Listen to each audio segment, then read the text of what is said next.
so much, Hisham. Thank you so much, Simon. And thank you so much, Kwame, for taking time and be with us here today. For those who are here from the morning, there's been a lot of interesting conversation from my keynote, from the keynote of the retired Balozi Hame Mpungwe, the conversation he had with Dr. Hassan, but also from the speech of Honorable Minister on the behalf of the Vice President of the Government of United Republic of Tanzania. So here we are. We have Mr. Mwela from the ICT Commission. We have Hisham from Vodacom, and we have Kwame from CryptoSavannah. Just to reiterate how important these people are. So Mwela is the Director General of ICT Commission. Hisham is a top level officer, but the main guy of Vodacom Tanzania. And Kwame is the CEO of CryptoSavannah, but also is the guy who organized Africa's largest blockchain event. So these are very exciting and interesting people to have on stage. Our panel is titled and is carrying the theme of this event. So this panel is very, very important. It's Africa and the Fourth Industrial Revolution, which is the theme of this year's event. And the idea is to discuss what is happening now within your organization. What are the opportunities you see? What are the challenges? And how can we be realistic with these all crazy technologies and terminologies? Sometimes they're even confusing us. So you can start a bit by saying what does your organization do? And how do you see yourself in all this conundrum of 4IR. So please, Mwela, you're welcome. Thank you very much. My name is Samson Mwela, as has been introduced by Jumanne. Yeah, and I'm working with the ICT Commission. ICT Commission is a new institution that the government here established in 2015, and it's responsible for promotion of ICT in Tanzania, and we are working in the communication sector. And our functions mostly is to, first of all, to build the capacity of ICT profession and to facilitate recognition of profession. As the National ICT Policy 2016 said, we need to have ICT professional being recognized in the country. And as you know, that in order to promote the ICT sector in totality, and this one includes everything. And as I said, this industrial revolution is already happening in the world, and particularly in Tanzania. So this is also happening. The only question that we are asking ourselves is that where are we as Tanzanians, and how can we make use of these new developments in ICT? And if we now we have relevant skills actually to make sure that our country benefit with these new developments in ICT, especially in the fourth industrial revolution. So in this case, ICT Commission has a role to make sure that we develop, we identify the skill gap available in the ICT market, and also to come up with strategies to make sure that Tanzania as a country is benefiting with this new development. The second item ICT Commission is working in the promotion of ICT. We are doing also research to make sure that all the policies we are making actually is informed by the research that the ICT Commission is doing in collaboration with other stakeholders. I'm emphasizing collaboration because the government works with the private sector to make sure that the ICT is promoted, and also dividends from the ICT is benefiting our country. So we are doing a research to make sure that the government is making right policies and the ICT is promoted in the country. The third item we're doing is is fostering investment. And as you know, in 2016, we approved our new policy. It's called National ICT Policy 2016. And the ICT Commission is the institutions that is mandated to facilitate and coordinate implementation of national ICT policy. And that one, with that role, it means that there are many players, including the small players and even big enterprises that are doing, developing or providing services and developing services in the country. In short, actually, we have these three activities. And we have already started recognition of ICT profession and identification of ICT skills. And the government has also formed ICT Sector Skills Council. And this one is doing with identification of skills. And these skills actually include skills that will benefit our countries. And also, we have policies. The only challenge I'm seeing, we need to work as a sector. All stakeholders should come together to make sure that all the challenges we are facing, we address together. And that's one that requires policies and the legislations. And the government is working to make sure that we have relevant legislations. And as you are aware, recently the government enacted the E-Government Act. And this Government Act, actually the main objective is to make sure that the government becomes a model user. If I can intervene, which is very, very important. You talked about how to foster this collaboration between different partners in the ecosystem, the government, the private sector, and this was where, Hisham, maybe you can also come in to share a bit of experience. Recently, there was a big announcement in our innovation ecosystem. I'm very excited with what you're trying to do with my brother Edwin. If Edwin, you can wave, please. With the Vodacom accelerator. It's something we've been crying for so long. How can private sector company, how can telecoms and banks partner with innovation hubs and institutions that are fostering innovation in Tanzania? So strategically, what pushed Vodacom to say, yes, this is the right time to commit ourselves to get into this kind of partnership and collaboration?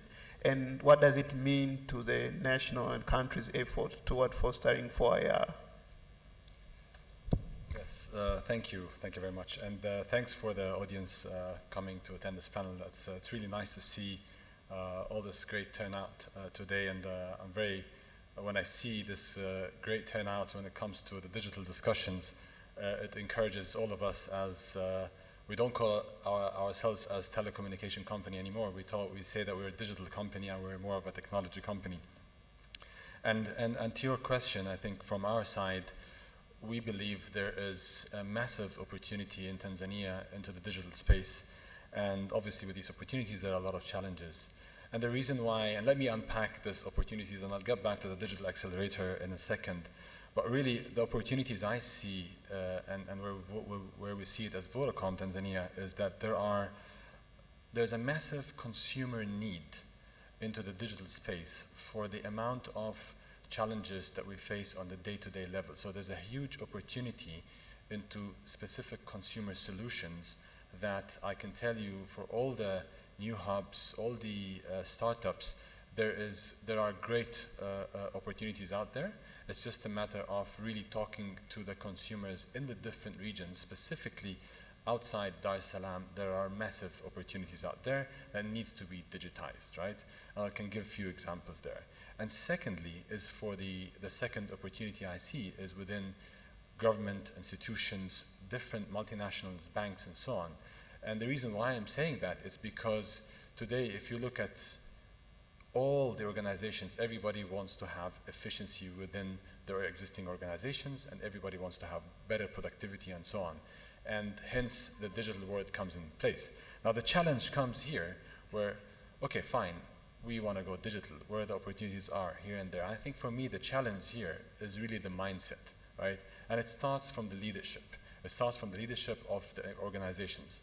If you're talking about digital, you really need to first of all, understand what you really want to deliver, because a lot of people, it's digital, we understand, it's really like, it's a lot of knowledge, it's a massive ocean of knowledge, but it's not that complicated in the sense of, if you really understand the objective of why do you want to use digital within your own organization or within your own institution, and how do you really want to apply it. So just to give you an example, I was in a discussion a week ago within the oil and gas company, oil and gas organizations, and I was there giving a speech. I was asked by a few people, like, what are you doing here? This is an oil and gas conference. I mean, what is Vodacom doing here?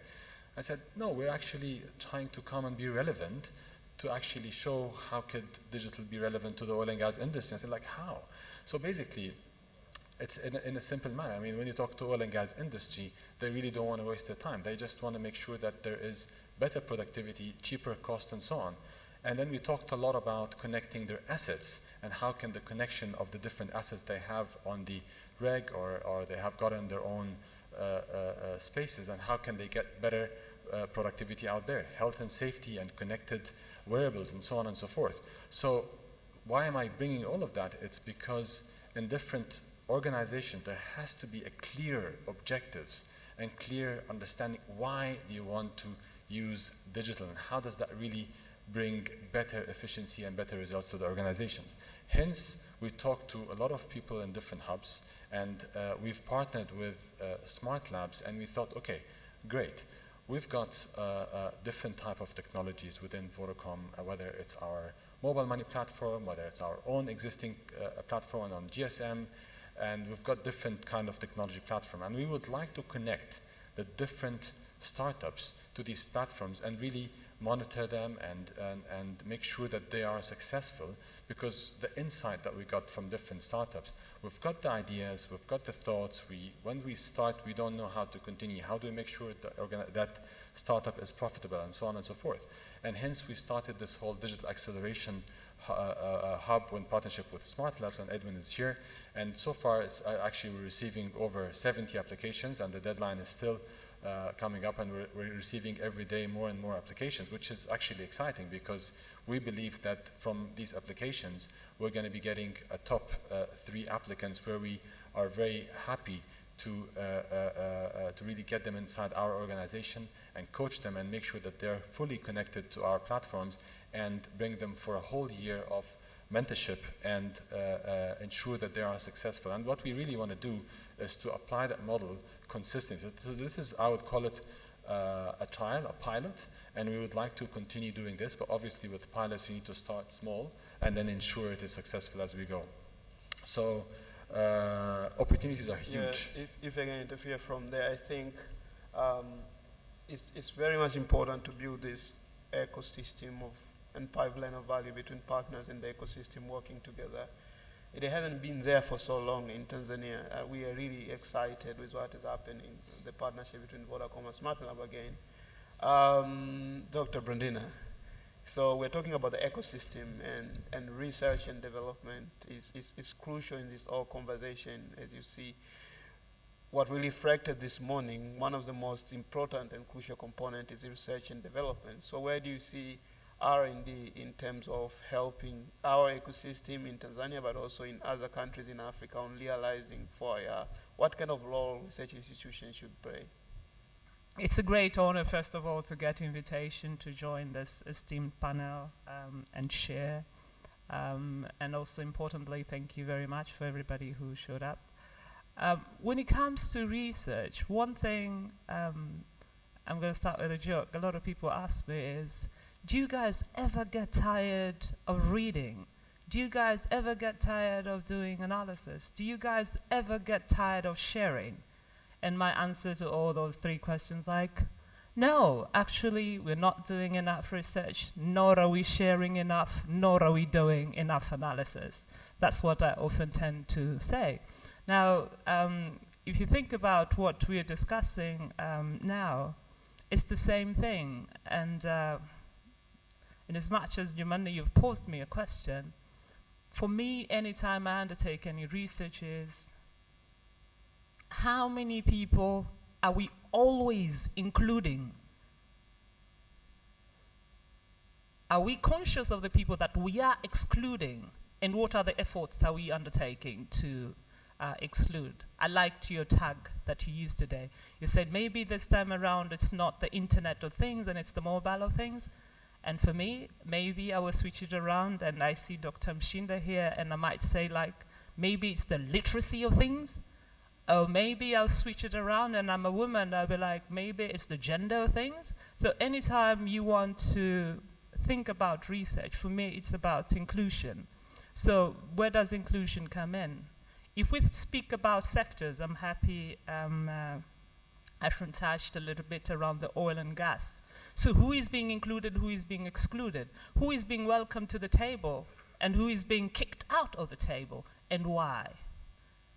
And when people are kicked out, what are the things that we can do to make sure at the end of the day, tunasema maisha bora kwa kila Mtanzania, maisha bora kwa kila Mwafrika, maisha bora kwa kila mwana ulimwengu. I think that should be the tagline. So for me, the fourth industrial revolution, as long as it can do that, we will always have research to do. There will always be research that needs funding. Whatever data that we have out there, for instance, right now, since morning, we've been encouraged to tweet. Who is analyzing the tweets? Who is being left out?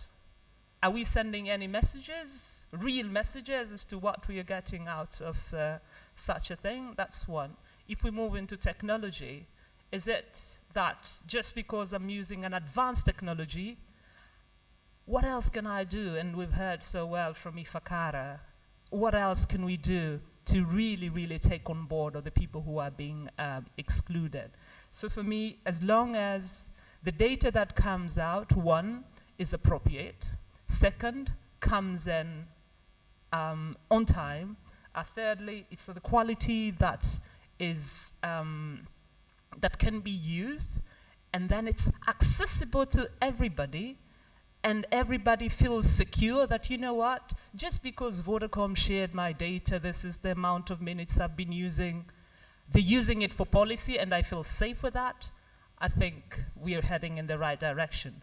But if we start protecting everything like, no, you should not share that data. There is the privacy. I don't need your conversation. I just need to know how long you've been using the platforms that we have for development, the platform that we have to include more women, the platform that we have to include more youth, the platform that we have to include, I would say, people with disability, the platform that we have to include the people we had, I like what Mshinda said, the digital natives, things like that. For me, as long as we continue to do this, then I think we are in the right direction, and research and development will always be needed. Not just the funds, but also appropriate policies to make it work better. Thank you. Yeah, so coming to you, Kwame, you have been championing for IR in Africa. You have been successful in Uganda even to encourage the government, and the government has get on board. His Excellency President Yoweri Kaguta Museveni is understand the youth of Uganda and get on board with them.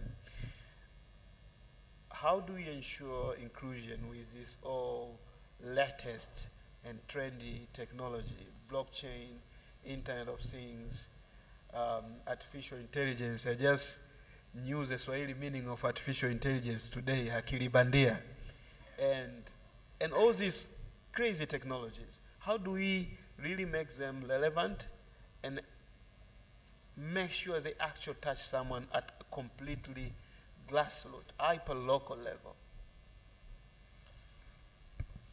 I would say the way to ensure inclusion is by us in this room participating in this conversation. And I'll just share my observations as a visitor here to highlight this point. The first is that I heard you express the word artificial intelligence in Kiswahili. Okay? And the reason for that is because local Tanzanians are participating in artificial intelligence. The second, and what I found very striking, was that our guest speaker today was a lady, physical disability, and relatively young. That is extremely powerful in this conversation of inclusion, because these are people, these three attributes that I've just mentioned have traditionally remained on the periphery as other industrial revolutions have grown. And so by us as local people participating in these technologies, in these conversations, we ensure that we can bring to the forefront the things that are important to us. One of the great things about the fourth industrial revolution, this important subject that we're discussing today, is that we are all at the starting line as the entire world. The previous industrial revolutions, those that had head starts, whether it is because of knowledge or it's because of global positioning, or one reason or another, those head starts gave them mileage. But what we saw as a result of the third industrial revolution, this great thing called the internet, has been able to democratize knowledge. And because knowledge is democratized, anyone, anywhere can learn anything, which is the point that Jumanne was making, saying that with 2 GB, he's going to tell his younger brother, go and do a course on project management. The point I'm making is that the traditional advantages that people had to move ahead, in particular the point of information, is no longer just an advantage for anyone. But because internet has made knowledge ubiquitous, anyone can learn anything, anyone can participate. Therefore, on this point of inclusion, we have a big responsibility. Those of us who are in these developing nations, we must take time to, the knowledge is now available, so we must take time to learn. Let us learn what blockchain is. Let us learn what AI is, what robotics is. And by doing so, we find that technology is a tool, okay? It's neutral. But when you engage with it, you express yourself, you express your values, whether it's in language, that now AI can be said in Kiswahili, whether it is what we consider important as a society, meaning women, meaning young people, meaning people with disabilities. We bring them to the forefront. So I'll just end with what I started with. The best way we can ensure inclusion is by us in here taking time to learn these things. And in so doing, we'll express the values, the things that we consider as inclusion in the technology at its beginning as we begin the fourth industrial revolution. Thank you. Back to you, Mwela, now. Wow, it's a very long round, but there's a lot of knowledge to consume. So most of the discussion has been about future skills, and you are at the center of that as ICT Commission, the digital skills. Some call them the actual currently and future skills. So coming from the government, what actual plans do you have as a commission to try to see on how we can have the relevant digital and future, whatever skills that are relevant for us to be able to enhance the opportunity that the 4IR is bringing in Africa?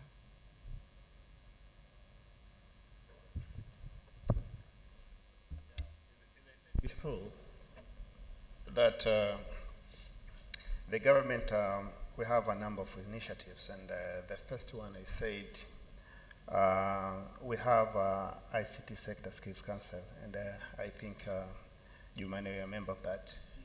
And this ICT Sector Skill Council, the main function is to identify skill gap, and in ICT or in the digital ecosystem. So in this case, once we identify, it means now we are going to know exactly where the gap is and where the strength is, and then come up with strategies to develop the skills in our country. And these skills actually covers all the areas of ICT, including the artificial intelligence, data science, and the other skills that we're doing. But we cannot develop these skills if we don't know them. We don't know the capacity we have in the country. That's where Blandina comes in. Yes. And in this case, once we know the strength and the challenges we have in the skills in the country, then we'll come up. So what we are doing is just, we have developed the database systems, and this database, all ICT players, especially practitioners who are specializing in various areas.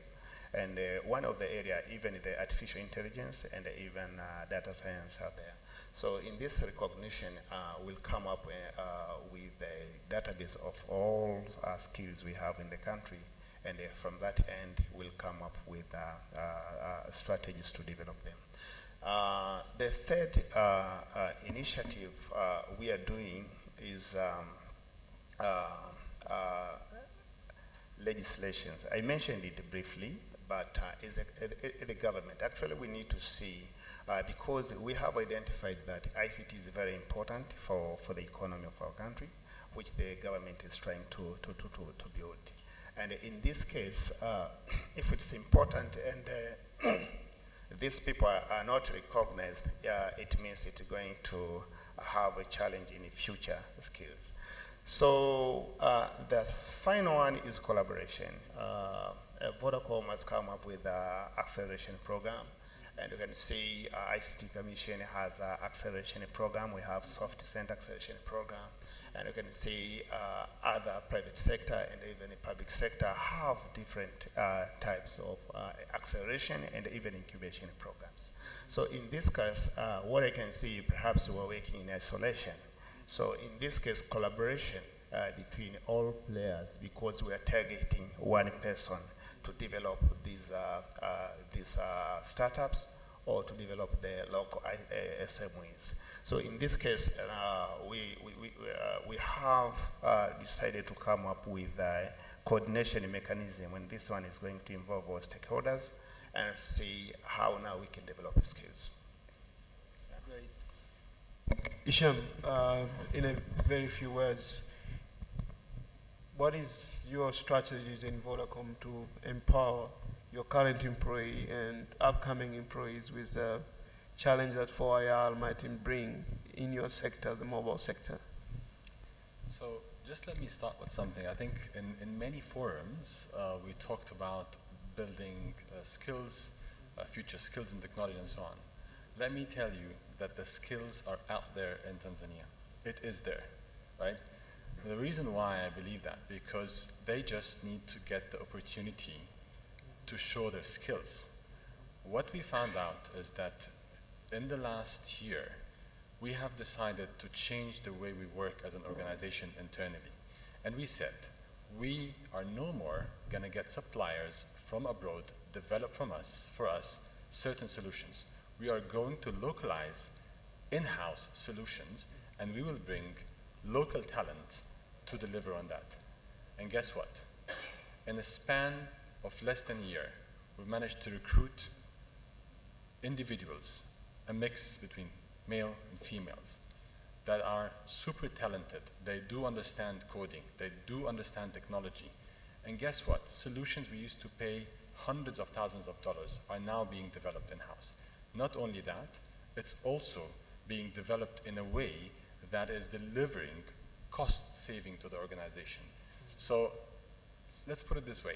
I think the skills are out there. Obviously, there are some enhancements that need to be worked on out there, but I am a big believer of not only learning through the books and learning through reading. That's great, that is also needed, but what's more important is that the practicality of giving the opportunity to those individuals and challenge them by specific solutions, it needs to be there. So that's why my encouragement to the different organizations outside there in Tanzania is to go give those guys a chance. Those guys don't want the salaries, they actually want to show up their skills. Their ambition is to actually deliver solutions and they want to show that we can do it. And that's there. We come to our office, it's there. And we believe in it. So that's one element. And I want to say we should not underestimate the existing local talent. I would say we just should use it. Let's just bring it and use it. Obviously with some coaching here and there, with some monitoring here and there, which I'm sure most of the companies around Tanzania could do. Most of the existing talents in different hubs could also coach those different individuals. but it's there. We should not underestimate it. So that's one element that we've tried to change on our side as Vodacom Tanzania. And secondly, of course, we've been working very closely across different programs with different aids and so on, and things like Code Like a Girl. We're also doing a lot on the space of education by giving a free portal that is being used across different schools as well in the rural areas and so on. So we're trying as much as we can to be active in that space, because we believe that these local talents are going to be the future for Tanzania, and we can see it today. It's happening. Just one line. Maybe I'll start from Blandina. What next?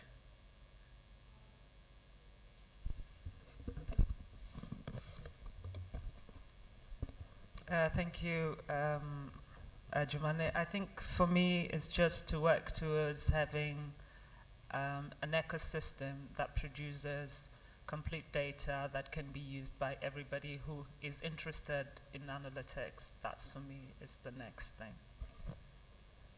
Kwame. There's so much to talk about in such a short amount of time. We'll need, I think, another breakout session to delve into this subject. Definitely. But in terms of what next, I love the name of Sahara Sparks, this spark idea. And if we can create these sparks throughout the continent, what is happening in Tanzania, we can continue a spark in Uganda, Kenya, Rwanda, South Africa, Sierra Leone. These sparks accumulate into a fire. And let's light the continent on fire. With 4IR. Disruption. That's right. For us, we continue evolving for better. That's for me our plan, and I think we want. I mean, for us, our vision is to change people's life through technology, specifically here in Tanzania, and we will keep expanding and innovating in the technology space. And yeah, I think for us, this is really our mission, and we will continue striving for that. Despite all the challenges that exist, which makes it exciting as we go. But yeah, I mean, I think for us, the journey has started, and we're in it, and we're enjoying it. Great. Mwela, what next? Maybe on my side, next is develop when they use local talents. Okay. Brilliant. So this has been very exciting. Thank you, Mwela from ICT Commission. Thank you, Hisham, and best of luck with the Vodacom Accelerator. I think some startup from us will also come to join the program. Kwame, thank you so much, all the way from Uganda. Dr. Blandina, thank you so much. So, as Kwame said, we wish you could have more time for this. I wanted us to talk about gig economy, but we didn't have time for that, and it's something that is on the rise in Africa. So there's someone from Samasos, and they're doing something really interesting, actually. So I'm going to give them exactly 2 minutes to say what they do, so that other people in the audience can learn, and maybe something which we can try to do in Tanzania also. Please welcome on stage. You have 2 minutes. Hi, my name is Bennett Grisano. I'm a managing director for Samasource Inc. We're going to tag team here. I'm going to represent Samasource globally. Samasource is a global technology company that helps connect people to digital work and equip people for the future of work. I had a longer version of what I will describe here, but I had the good fortune of coming from our offices in Nairobi, where we have 2,200 young people from the Kibera slum in Nairobi who are now training data for AI applications for Fortune 50 companies. And they did that by starting with just basic baseline skills and digital skills, and it's possible. And we did this by focusing on future skills first, and that's how we were enabled to make this possible. And we're very excited to be here at the invitation of Dr. Mushinda and the Botner Foundation. And Philip is going to tell us a little bit about what we're hoping to do here in Tanzania. Thanks, Bennett. So I'm Philip, and I'm Senior Director for Partnerships at Samasource. And what I've been working on with Bennett is looking at our model in Nairobi, which is providing direct employment, but seeing how we can then sort of like replicate that model, but in a lighter touch and reach harder to reach communities. So we've done a number of projects with refugees in places like Lebanon, Dadaab in Kenya. We've worked with Palestinian refugees in Jordan. So across those diverse geographies, we have sort of like built up best practice in terms of like how do you create ecosystems for young people to be able to thrive in the digital economy. So understanding the support functions and sort of like some of the barriers to entry. And we're really excited that through a partnership with Botna, we're going to be opening 2 hubs here in Dar es Salaam and in Tanga as well. And what we are looking to do there is to provide a space for young people where they can come and learn skills, but more importantly, they can also be supported in terms of job intermediation and that bit which is like, the understanding of the skills and then understanding upskilling requirements, but then also making sure that those skills are being directed in a demand-driven way. We're still around for a little bit, so if you have got any more questions, we've got quite a lot to talk about, and 2 minutes is quite, yeah. But thank you very much for the opportunity, Dr. Mshinda, and thank you very much for bringing us on stage. Thank you so much. So Danny, back to you. Thank you, guys.